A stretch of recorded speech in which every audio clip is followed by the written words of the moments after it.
The historian in the hot seat this morning is Michael Thompson, known to readers around the world as F.M.L. Thompson. Benjamin Jowett, the master of Balliol, said that one man is as good as another until he has written a book. In 1963, Michael, you published A History of English Landed Society in the 19th Century, a book which captured the imaginations of all students of 19th century Britain and set the agenda for a whole cohort of historians. You have spent your own career working out the history of society, economics and politics of English landed society, an agenda which is still far from exhausted more than 30 years on. This is a history which we want to trace today, and perhaps we'll start by going back to origins, to your home background. Can you tell us something about the social, cultural, religious background of your home? Where did you come from? Where did I come from? Well, a Quaker family, born and brought up in Purley, Surrey, which one never formed terribly close associations with, because maternally the family was North Country in origin, paternally also Liverpool in the immediate preceding generation, my grandfather and great-grandfather. And Purley somehow seemed to come down, so one never wholly identified with outer suburbia, but however, that's where I was brought up. And as I say, both mother and father were Quakers, so I was brought up as a Quaker with going to weekly meeting and so on. My father, he was trained as a civil engineer and then became one of the early town planners, so when I got to know anything about it, he was a town planner. So what would you say? Professional middle class background, and most of their acquaintances and friends either the same, or maybe, well, one or two. One I remember was a tea merchant, and so on. There was a mixture of background of that kind. Did you discover a special interest in history while at that school? Yes, one had an extremely good history master who inspired, as I say, the Hargreaves, and a year or two after us, Christopher Holdsworth had the same history teacher. Whether Geoffrey Barraclough and A.J.P. Taylor, who were products of Bootham as well, had the same history teacher, I've never really verified. But, I mean, a schoolmaster has quite a long span, doesn't he? Quite a long career. In a period of 30 years, he has the opportunity to influence two or three separate generations of historians. He was extremely good. And I think he was the one who really set me off thinking that the main thing one is doing with history is being doubting of authority and statements which appear to be authoritative and dogmatic. The historian can quarry away at these and be sceptical and questioning, and I think this was the main thing he was putting across. Apart from anything else, though, of course, being a very good teacher, he sort of channeled one into a history stream to attempt a scholarship to Oxford. Which is where you went next. Which is where I went next. And was history then a foregone conclusion at Oxford? I didn't think there was any element of choice at that point. One wasn't mature and old enough. I was extremely young. I went to Oxford in 1942. So what kind of history were you taught there? What kind of history was taught at the time? What was history about in Oxford at the time? Are you asking the seamless web of English history? No, That's that sort of question. Well, certainly the whole of it had to be studied, as it were, and very analytical history. There was quite a strong Marxist element around. My modern history tutor in Queen's was Edmund Dell, and Edmund at that time... An economist later on, politician? Politician later on, and yes, Labour Cabinet Minister and so on. I still see Edmund from time to time.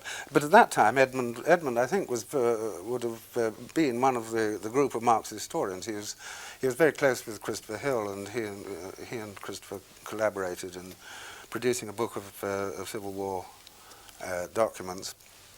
It was always thought that Edmund didn't hold a full fellowship. He held a temporary 3-year or whatever lectureship. It was always thought that he wasn't continued on the grounds of his politics, that there was an objection to his Marxism, and the college refused to reappoint him to a permanent.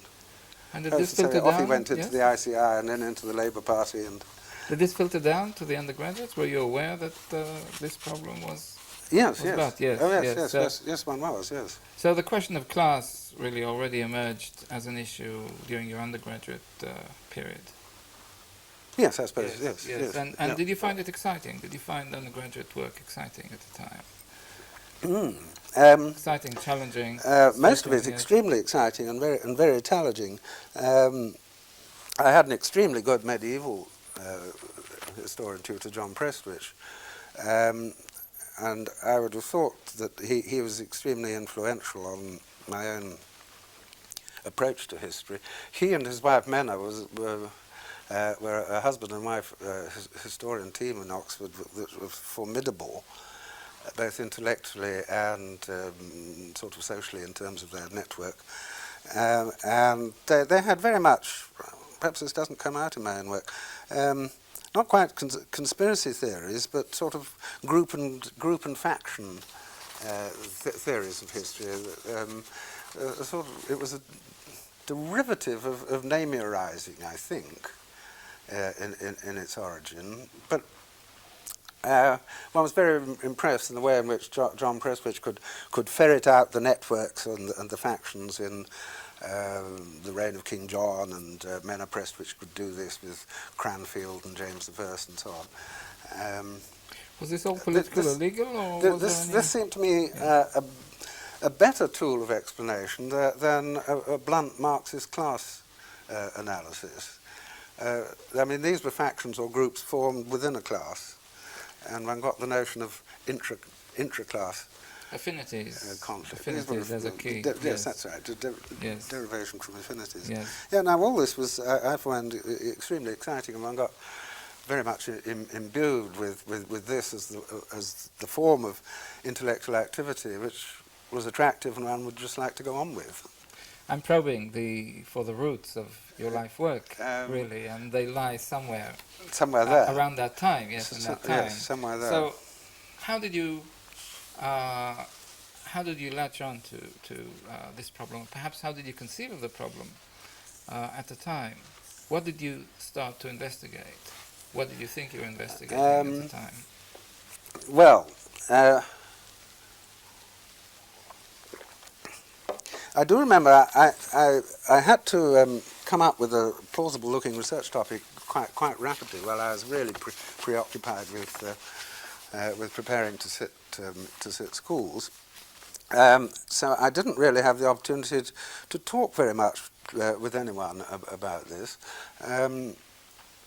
I talked briefly with Edmund Dell, but Edmund is pretty much a sort of gruff, grunty kind of person who maybe sort of nods and grunts assent, but doesn't give very much positive input.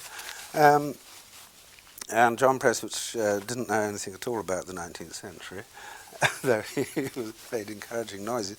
So now I must have thought of this largely. I must have thought this largely for myself, and the elementary question that occurred to me was to explain what was then taken for granted as being the erosion of aristocratic landed political control and power,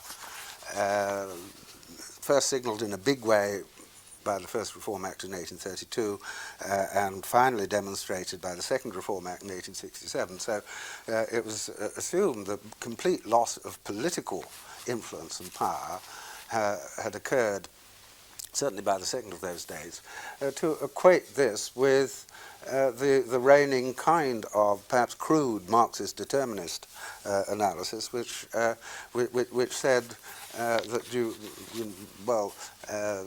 political power and control being merely a superstructure resting on some sort of economic dominance and control of the means of production, must therefore presuppose a decline in the previous economic position and power of the landed classes. So, and it seemed to me no one had actually demonstrated that there was any erosion and decline in the financial economic position of the landowners that in any way coincided with this apparent loss of political power. So I thought this was what I would investigate.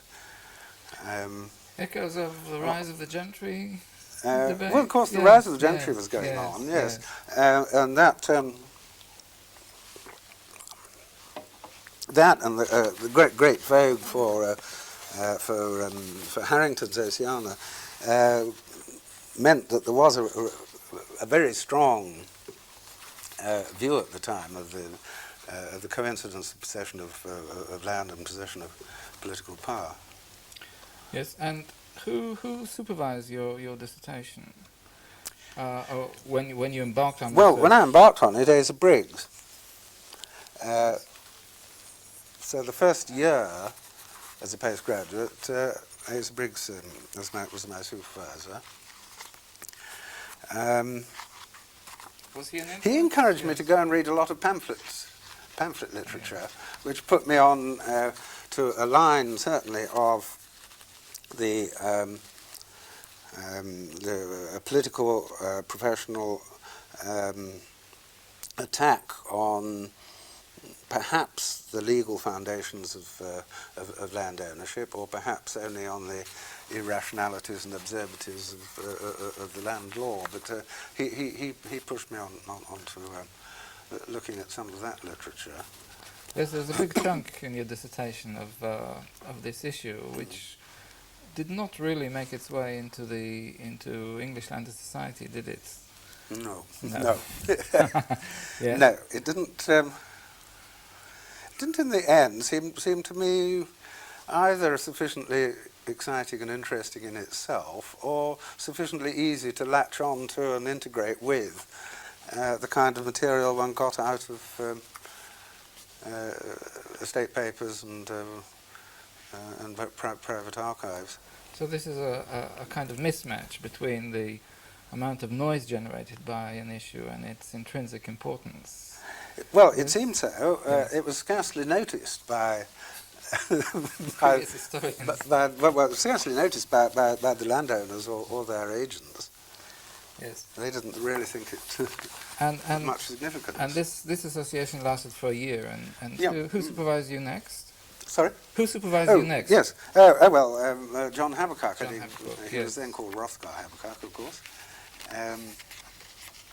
Great pity he dropped the name Rothgar. But he didn't think it sounded well with the knighthood. That's that was some years later.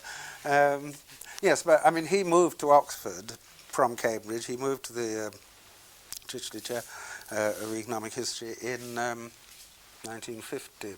Yes, in October 50. So I had 1 year supervised 50-51 by him, and of course he remained my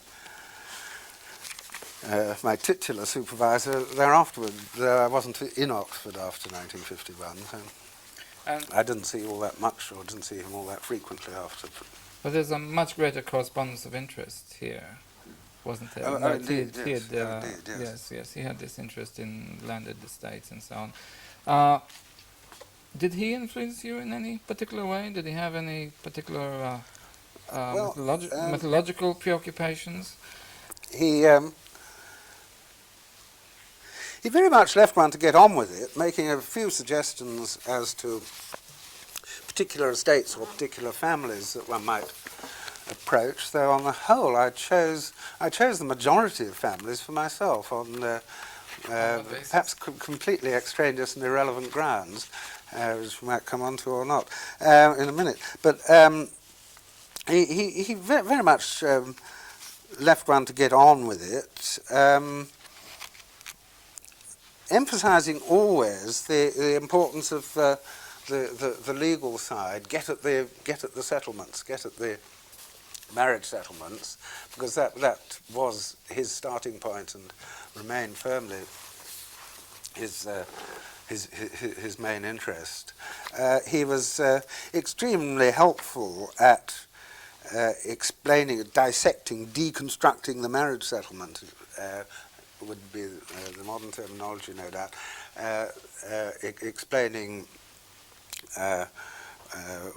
what the various trusts and trustees were that were set up in a settlement, and which were the important operative parts, and so on.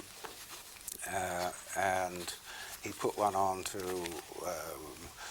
the whole process of marriage negotiation and the importance of relating dowry to jointure and this sort of stuff. He was rather frightening, I found, in a way, as a supervisor, because he's got a very sort of devastatingly sharp, rather legal kind of mind, which would dissect what one was saying quite well, So there's quite accurately, yes. but mercilessly. How did you go about doing research? It's a fairly long-term project. Did you plan out a series of questions, a series of stages? Was the problem well defined in advance? Did you envisage a series of steps? How did it work out? No, I don't think I'm as methodical as any of those questions might suggest. Oh, certainly. I mean, yes, I had a number of questions at the back of my mind. Was what I was interested in discovering was really what made an estate tick. How did it function? Was the landowner himself directly concerned and involved with the management of the estate and making any key decisions, or was it all left to the agent? Was an estate merely a source of income which the landowner might spend as an absentee altogether if he cared? So yes, it was essentially the economy of the estate and who pulled the levers in it.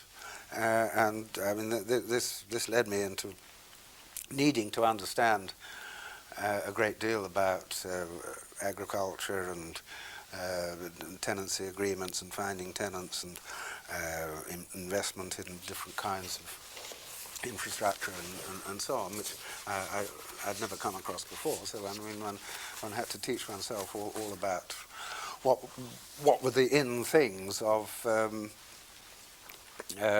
country estates and agriculture in the period between the 1830s and the 1870s, which was that was the period of my thesis.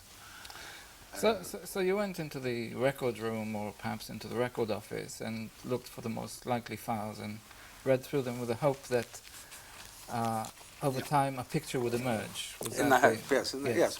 Yeah. And one thing one always wanted to start with the skeleton of the income and expenditure. Was that easy to establish? Must have been quite sometimes difficult, not yes. very easy to establish. Yes. Sometimes quite straightforward. Most of the records were still in private hands. County record offices were developing quite rapidly at the time, but most of the 19th century family and estate records was still in private hands. I'd like to ask whether you felt any personal engagement or involvement with the people you studied. Did you seek to empathize with the landowners? Did you feel part of the class system, or perhaps outside it? Did you feel in contact with the landowners on a level of equality with them? Were you, in a sense, admitted to their circle? How did you feel vis-a-vis the subjects of your study? Oh, I was certainly never admitted to their circle. I don't think any of them are aware that I exist. No, I'm I sure think every country house has a copy of English Standard Society. I doubt it. I doubt it. No, I started off really from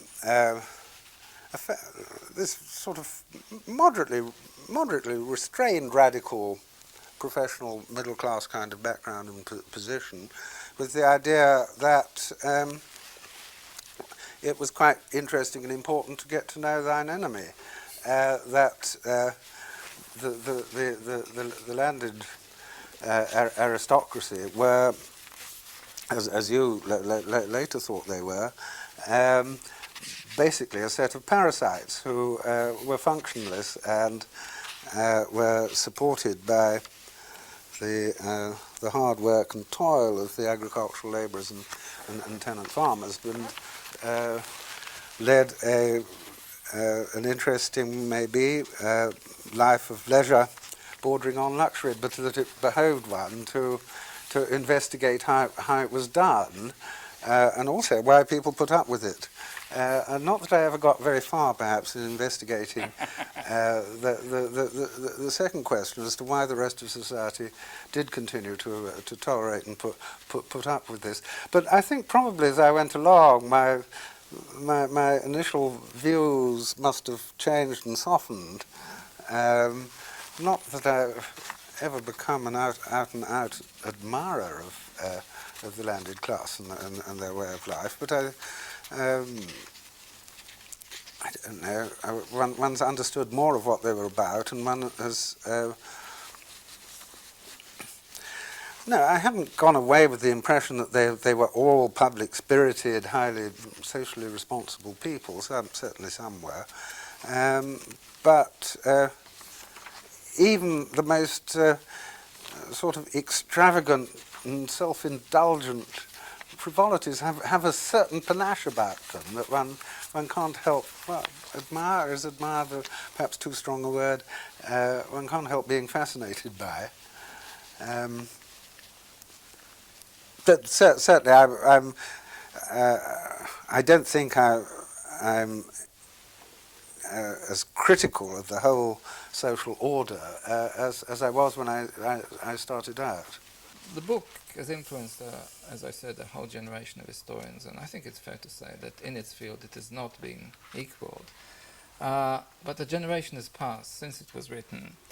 Has the picture been substantially revised, added to? How has subsequent research affected your view of landed society? Well, there's been, as you say, there's been a great deal of subsequent research. I think probably my book writes off the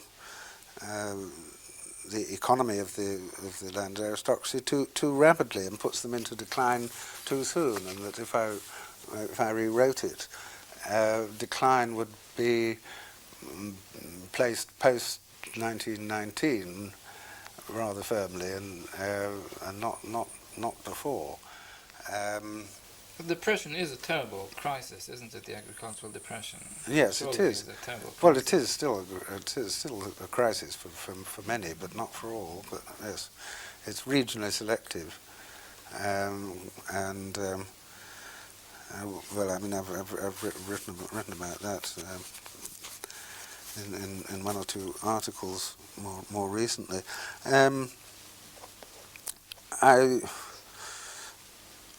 I mean, there's a great deal more to be said than I ever said about the gentry.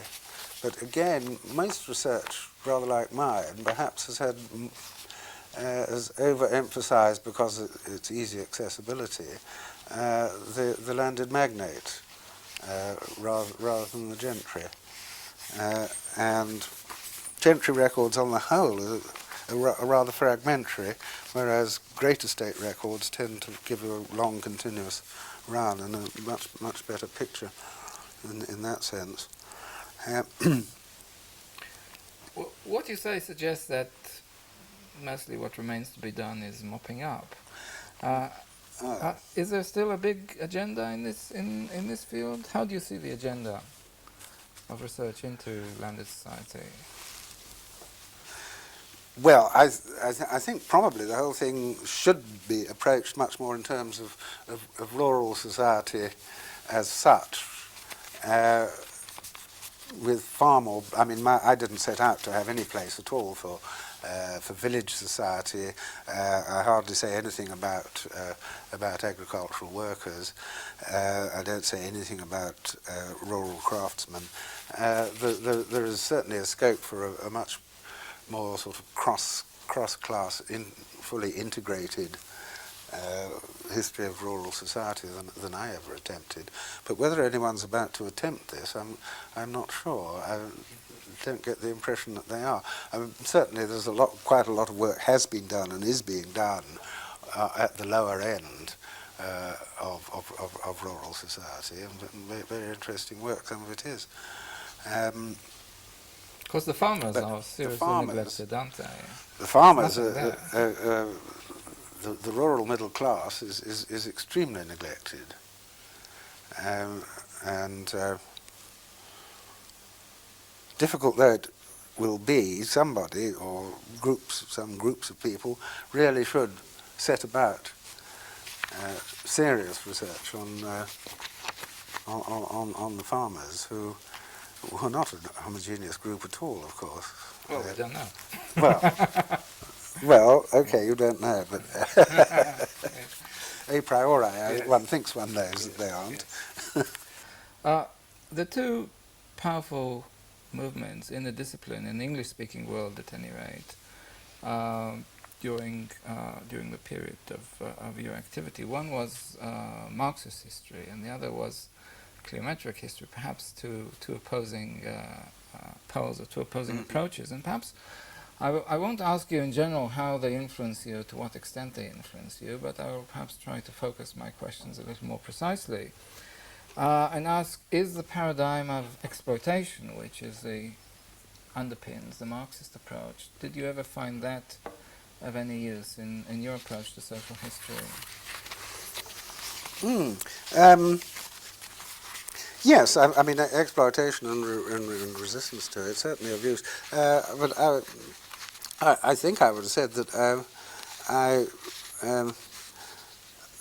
I found a general Marxist analysis useful in suggesting to me that classes in the crude sense didn't exist, and that social groupings were much more complicated than was suggested by a basic Marxist analysis, and that the interesting thing was to try and delineate a structure which was much more sort of multi-layered and much more flexible, when one individual might at one time think he or she had an affinity with one group, and in another situation with a quite different social group, and that this was much more like what society really was than either a three-class or some of the refinements of five-class analysis might indicate.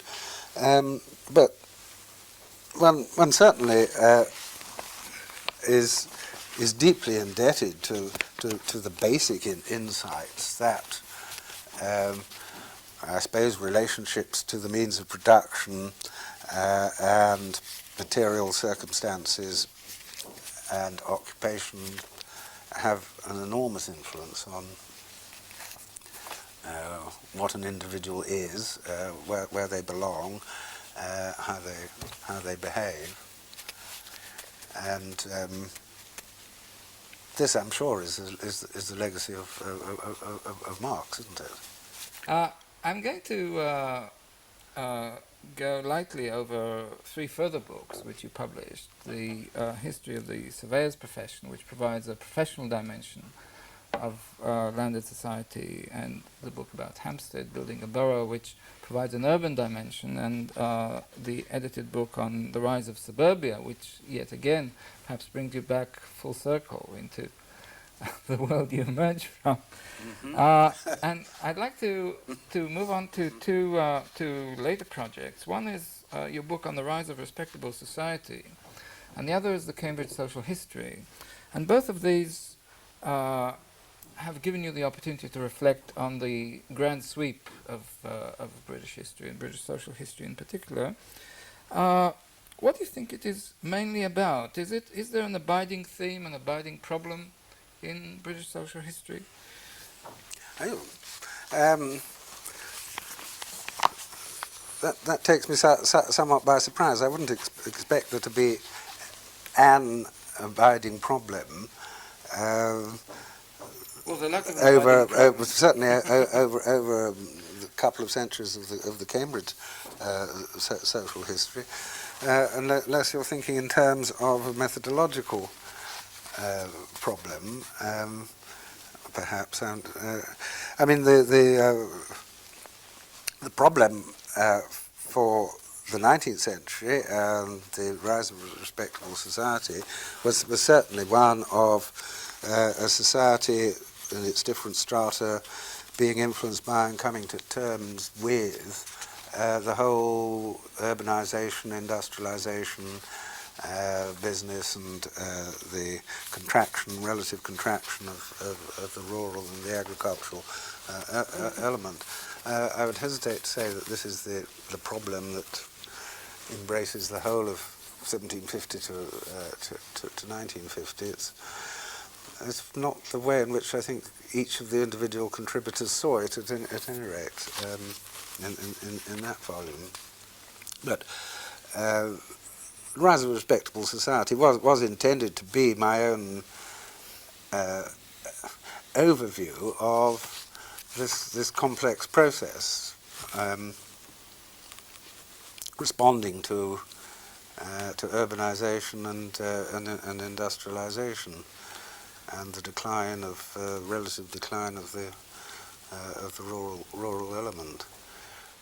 Would it be fair to say that your overview of the substantive historical process is one of successful accommodation to change, both to rise, both to economic growth and urbanization and so on, and to the subsequent process which some people experience as or perceive as a period of decline, whether you are more inclined to stress the adaptability of institutions? Would that be? Yes. Well, yes. Qualified moderate success in adapting to these changes. Certainly not an unqualified success.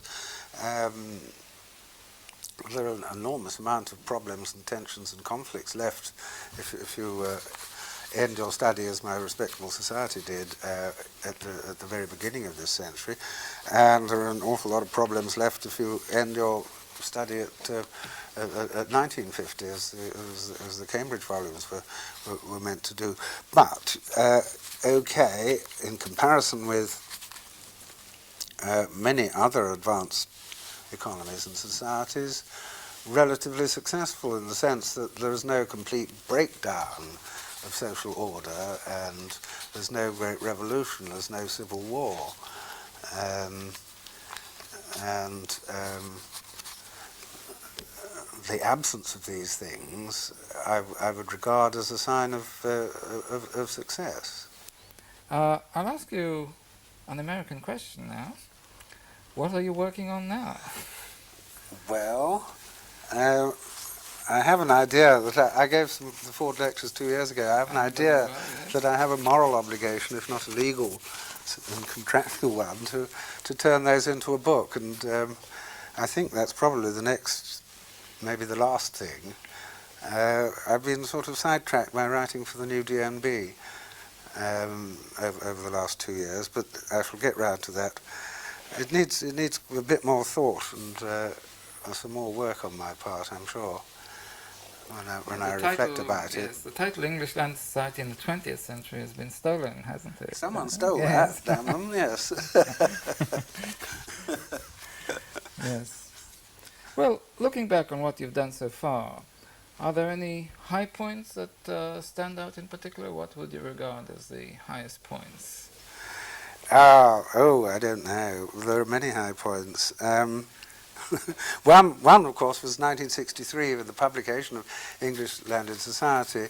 I must tell this story again. When I was greeted in Mallet Street by the secretary of the Institute of Historical Research, who congratulated me on publishing two such wildly different books in the same year, the wildly different book being E.P. Thompson's Making of the English Working Class. Now that was a very high moment in my life when I was credited with both of those. No, I suppose, obvious steps like becoming president of the Royal Historical Society or being elected to the British Academy are very, very high spots that one remembers. And yes. And do you have any regrets? Not very serious ones, I don't think. There are things that I thought of doing which got left undone and which I'm sure I shall never do now, which in a way are regrets. I thought at one time I would write a book on the social history of the horse and make the horse and the employment and ownership and training and whatnot and breeding of horses the central theme for... But that's three-quarters written, isn't it? But I don't think I'll ever write it as a... Well, it may be three-quarters written, but I don't think I'll ever write it now as a study on its own. And I suppose I rather regret that I've been wholly a British and mostly an English historian, that it would have done me good. It would have been very interesting to have done research over a broader spread of societies. I suspect that this is where a technological factor might have come in, which is a cheapening of international travel, Yes, which has made all of this much easier. Yes. Well, thank you, Michael. You've written some wonderful history, and maybe with this video, you've contributed a little to the making of history as well. Thank you very much.